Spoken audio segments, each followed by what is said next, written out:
try to start this. Like, my throat's already dry. So, I found out this morning, or I think not this morning, as soon as I got to work, it was like right around 3 o'clock, right around 3 o'clock, where I found out of Akira Toriyama's passing. For those of you that don't know, he is the creator of the Dragon Ball franchise. Apparently he passed on the first, I guess, and news just got released today. And it's pretty much all over my TikTok, and I keep getting hit with that, and God, making me want to cry. Because, like, while Dragon Ball Z and Dragon Ball is not my favorite anime of all time, it at one point was. And I was reminded of that recently in a YouTube video talking about 50 favorites. And I said Dragon Ball Z, and I talked about it a little bit in that video. And I didn't even know that I recorded that like 2 days ago. And then I found out today that he passed, and a lot of stuff is really coming into perspective. Like Roosterteeth closing. I made the TikTok and I re-uploaded the TikTok to YouTube. But like with Roosterteeth being shut down, and how like Roosterteeth content was a constant for me. And when I say constant, I mean that by every stretch of the definition. RT podcast, Let's Plays, Achievement Hunter Let's Plays, web series, DVDs, anime, everything that Rooster Teeth did, I had playing on a loop every single day from like, I don't know, 2008, maybe earlier, yeah, like 2008, 2006, all the way to probably 2018. And to have that shutting down into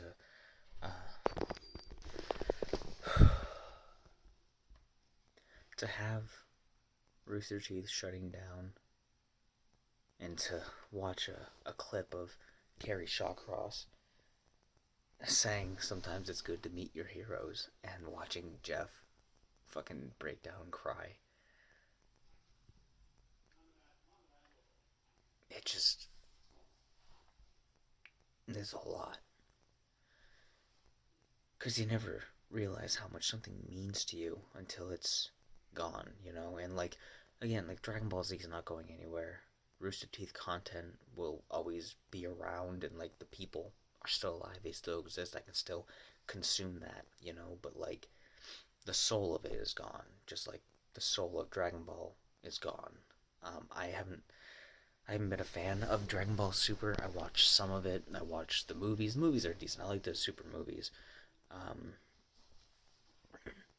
But I haven't watched much of Super because I really didn't like the direction it was going. I prefer to stick with my comforts. Stick with Dragon Ball Z. The Ocean dub, I think, is the one I watched the most. Although I can't quite remember. But to see the response from so many different manga creators and fans and actors, and I mean, how Jackie Chan had a comment on it. Like, Akira Toriyama touched the world.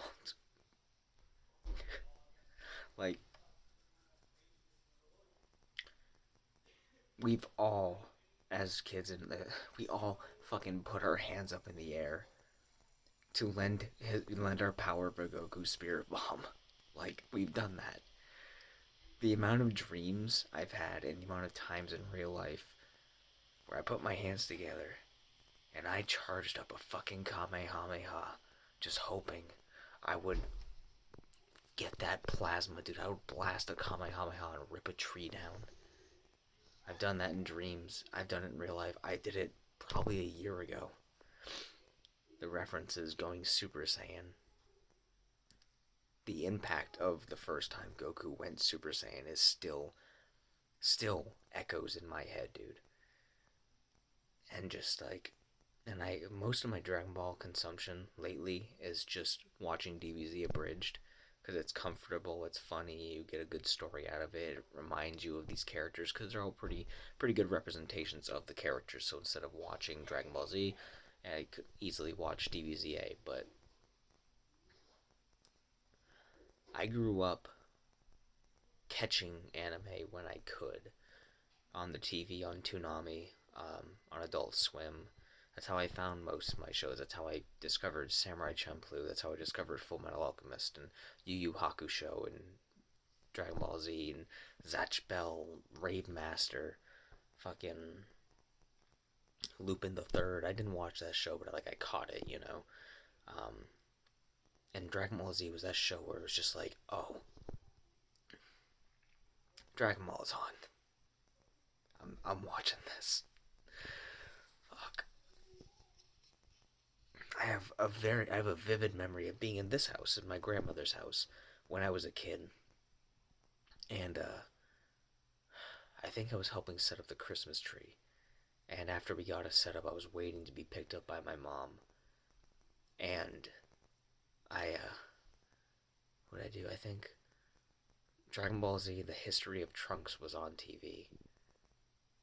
And I remember sitting on the floor, I love that movie. You know, that thing, that and Bardock, Father of Goku. I said Fardock. Bardock, Father of Goku. Those are my two favorite Dragon Ball movies. Oh, World's Strongest, dude. World's Strongest is my favorite Dragon Ball movie. I don't care what anyone says. I mean, yeah, Super Broly is fantastic, and Resurrection F is really fun, but fucking, there's checkpoints.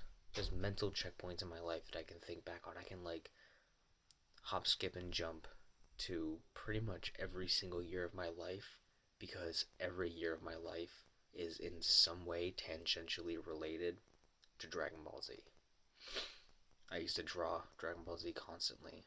I grew up playing the games. They're one of my favorite fighting games growing up. Budokai 3. Dude, Budokai 3 is one of my favorite fighting games of all time. I have all the the menu sounds stuck in my head from Budokai 3. I always wanted capsules. I always hoped we could get to that point in life where we had capsules and we could transport stuff that way. I learned the fusion dance at one point. With Akira Toriyama's passing and Roosterteeth shutting down, I am so emotionally primed. At any moment, dude, I'm just gut punched by so many things, because Dragon Ball was always in my life and always is in my life. And yeah, I fell off it more as an adult, but it's something that I can always look at and smile at. Same with Roosterteeth. Even after I unsubscribed to almost every Roosterteeth channel, because all of my original creators on the channel were gone or not on camera most of the time anymore. And I kind of left it behind, for the most part. And then coming back in with the Fuckface podcast, Let's Play being revived, and just I was reminded how much how Bernie making his new podcast, Morning Somewhere. I was just hit with a wave of just how much these things really mean to me, because they do get lost in the minutia of stubbornly stressful days, And then as you watch it grow more and more distant, it gets recoiled back twice as hard, and you're just brought back to all those key moments. I remember sitting on the porch at my parents' house watching Goku fight Frieza.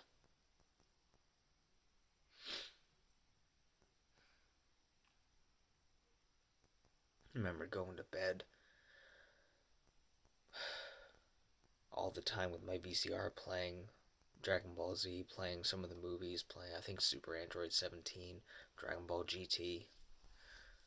Just always being stricken with awe of how cool it is. How fucking cool it is. Sorry. I didn't think it would hit me that hard, because, like, I have people. I'm not big into celebrities, and I wouldn't, I'm not huge into celebrities very much, but I do have a few in my head that if they died, or if they stopped being active, that I would be impacted by that. Chester Bennington, we lost him, and I still cry at that. Like, once a week, I listen to a song that just fucks me up. If when Jackie Chan's gone, dude, I'm missing work that day. I'm missing work for Jackie Chan's passing. Jonathan Davis, fucking.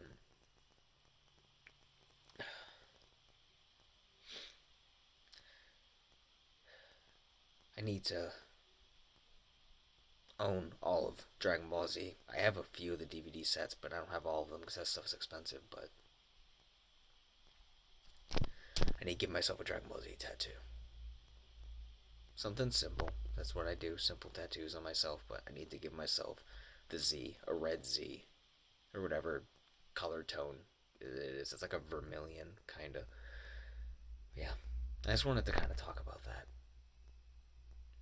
Moreover, to talk to myself about it, because I can't talk to many people about it. I can, but they wouldn't really understand. Thank you for listening.